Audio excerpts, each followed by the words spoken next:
My name is Hunter Manning, and this is my lab report for Physics 1, Lab 3 regarding black holes. In this video, I will first provide a brief introduction to this lab, stating its purpose while identifying the system and the surroundings for both parts. I will then explain fundamental concepts such as gravitational force and Newton's second law. Next, I will explain part 1 of the lab, where the mass of a black hole was estimated using a computational model in GlowScript. I will then explain part 2 of the lab, where the motion of a spaceship near the black hole was predicted using a computational model. I will finally answer the what if and what does it mean questions. The first part of this lab aims to conceptualize gravitational force using Newton's second law to find the mass of a black hole. In this first part, the system is a star that is orbiting around the black hole, while the surroundings is the black hole itself. The second part of this experiment focuses on determining the initial velocity of a spaceship that is launched from a nearby planet orbiting the black hole from part 1. In this part, the system in question is the spaceship, and the surroundings consist of the black hole and the orbiting planet. To briefly touch on the results of this experiment, the mass of the black hole was determined to be 1.45987 times 10 to the 34th kilograms.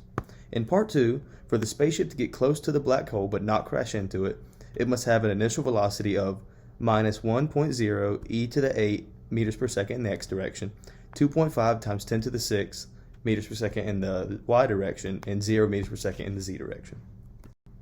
I will now touch on some key concepts via fundamental equations. The rate of change in momentum is expressed as dp dt, where this is a momentum vector. Vectors may be represented as a product of its magnitude and the unit vector. We use this to differentiate the momentum vector, giving us an equation with two components in accordance to Newton's second law. The net force on an object is equal to the rate of change in momentum, thus F net is equal to dp dt. Based on the equation on the left, we may see that these two terms are perpendicular and parallel components of dp dt. Thus, we may use this to find the parallel and perpendicular components of F net, as shown on the right. As F net is equal to dp dt, the magnitude of F net is equal to the magnitude of dp dt. In part 1 of this lab, it is assumed that the only force acting on the system is the gravitational force exerted by the black hole. So we may equate F net to F gravitational. We may also assume that the magnitude of F net is equal to the magnitude of gravitational force. The magnitude of dp dt is equal to the magnitude of gravitational force. Thus, this equation may be rearranged to find the mass of the black hole. We will now move on to part 1 of this experiment. To estimate the mass of the black hole, we have the following initial conditions. Star mass was set to 2e30, delta T was set to 86,400 to represent the seconds of a day, and the gravity constant was also included. I also defined momentum as star mass times its velocity. I further defined our delta values, such as delta P, which is the final momentum minus the initial momentum. I defined dp dt by dividing the previously defined delta P by delta T. I then defined the parallel component and the direction vector. I identified the magnitude of the change of momentum and multiplied this magnitude by the change in direction and plugged this value into force parallel. We can find the perpendicular force component by subtracting the total net force by the force of the parallel component. I then calculated the mass of the black hole by rearranging the gravitational force equation. Using these commands, the black hole mass was found to be 1.45987 e to the 34th kilograms. Moving on to part 2, I inputted both the ship mass and the mass of the black hole found in part 1 as the initial conditions.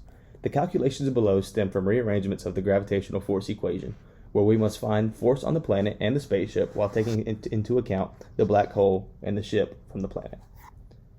We find the distance from the black hole to the planet and the force from the black hole on the planet. We then repeat this process for the ship and the planet, finding its distance and the force. We can then add these to find the total net force on the planet. I then repeated this process to find a total net force on the ship.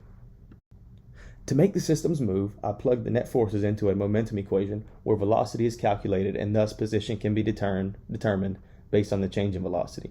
With these changes to the code, you can see that a velocity of minus 1.0 e to the 8 meters per second in the x direction, 2.5 e to the 6 meters per second in the y direction, and 0 meters per second in the z direction. The ship comes close to, but does not crash into the black hole.